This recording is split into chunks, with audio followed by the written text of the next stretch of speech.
a sensação que essas pessoas, de um tempo para cá, passaram a ter um senso de pertencimento que talvez elas não tivessem antes. Elas acabaram achando que ganharam um protagonismo e uma importância no debate eleitoral que não tinham.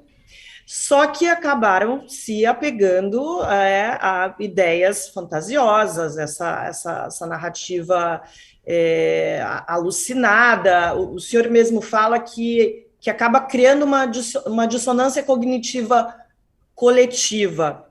É isso? É esse senso de pertencimento que faz também com que as pessoas acreditem no inacreditável?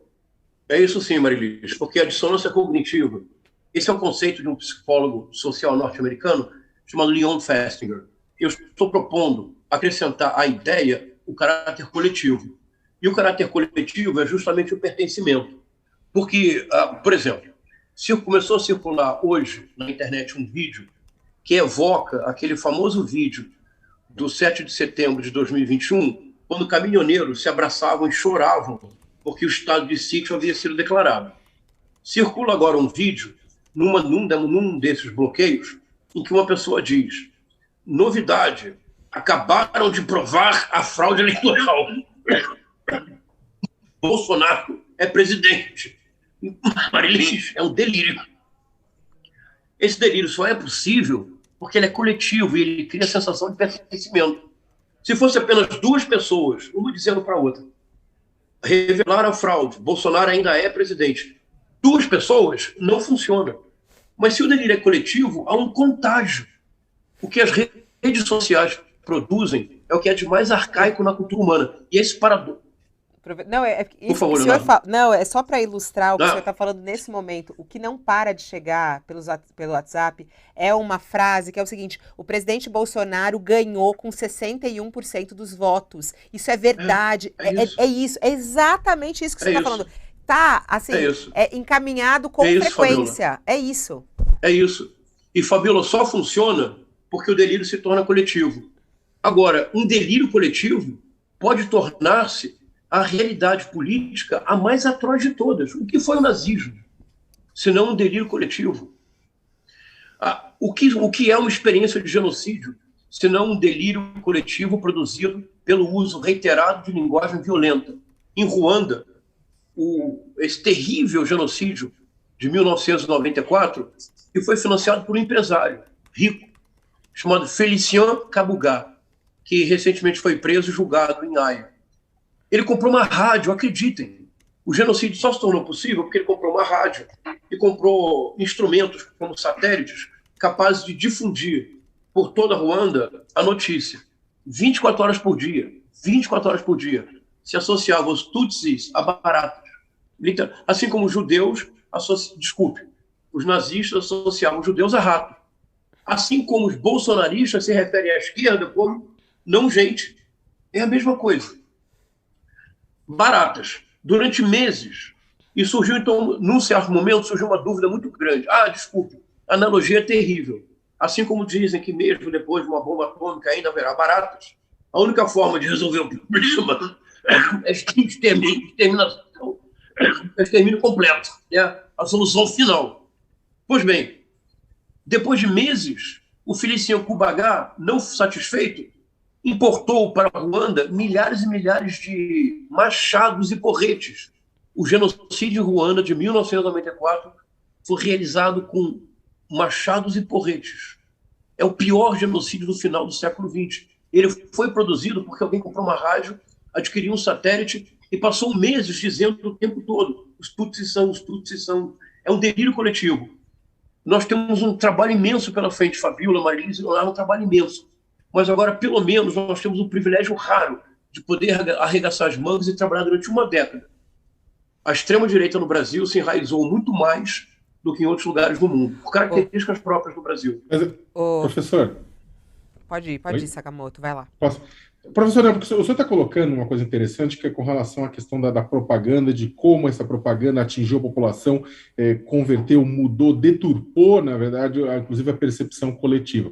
Agora, fazendo uma comparação exatamente com outro período histórico, muita gente vai ficar brava, mas dane-se, que é o período do nazismo. né, que o senhor mesmo colocou, as pessoas se conectaram, você vai ler Hannah Arendt, as pessoas se conectavam com o regime nazista de diferentes formas, dependendo de onde eles estavam. Você tinha a parte do pessoal que era enganado, que era doutrinado, você tinha o pessoal que era carreirista e via na possibilidade de ascender socialmente, o próprio Eichmann, né, que cuidava de campo de concentração, mas também você tinha a elite, né, alguns empresários, parte do empresariado alemão, que de plena consciência abraçou o regime porque sabia que ia ganhar dinheiro com ele. Então abraçou as maiores atrocidades, abraçou um golpe direto na democracia, porque sabia que ia ganhar dinheiro com ele. Como é que isso se encaixa na comparação com o Brasil? Porque lá no começo da nossa conversa o senhor falou, olha, isso é financiado, isso tem gente, isso tem empresário, tem coisa. Como é que o senhor analisa isso, essa responsabilidade de uma parte do setor empresarial brasileiro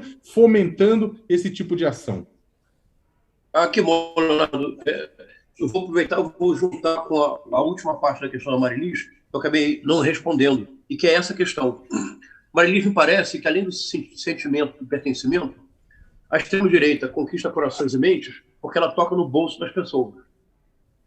De maneira bem clara, a extrema-direita triunfa, ou tem triunfado, vai acabar esse triunfo. Nós vamos revelar os códigos e vamos saber reagir. E essa é a nossa função. Porque a extrema-direita trouxe para a arena da política a monetização da economia digital. Você ser um bolsonarista no Brasil hoje assegura para você um público de 59 milhões de pessoas. Se você é um bolsonarista, você abre um canal de YouTube e você radicaliza ao máximo a sua linguagem, você vai ter com facilidade 1 milhão de seguidores. Se você é um bolsonarista, você está no Instagram, você apoia o Bolsonaro ou no TikTok, você tem 59 milhões de pessoas como mercado. Então, muito do apoio à extrema-direita é também uma questão da monetização da atividade política, uma monetização na ponta, no militante que abre um canal de YouTube, no militante que pede um Pix, no militante que vende camisa de Bolsonaro. Então, é uma questão bastante ampla. Agora, em relação a esse ponto, Leonardo, essa é uma questão muito dolorosa, na verdade, muito dolorosa, porque nos obriga a enfrentar o pior de nós mesmos.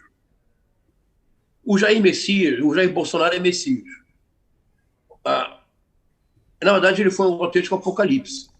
Mas apocalipse é uma palavra muito bonita, que em grego, apocalipse, quer dizer isto, apocalipse quer dizer o fim dos tempos, o abismo completo, mas apocalipse, que é o sentido do apocalipse do Evangelho, também quer dizer revelação. Exatamente. Agora, revelação de quê?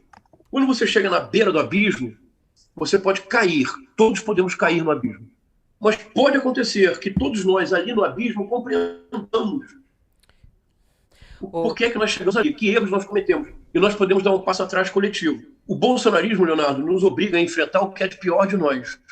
Durante a pandemia, que empresários tenham apoiado a retomada plena dos negócios.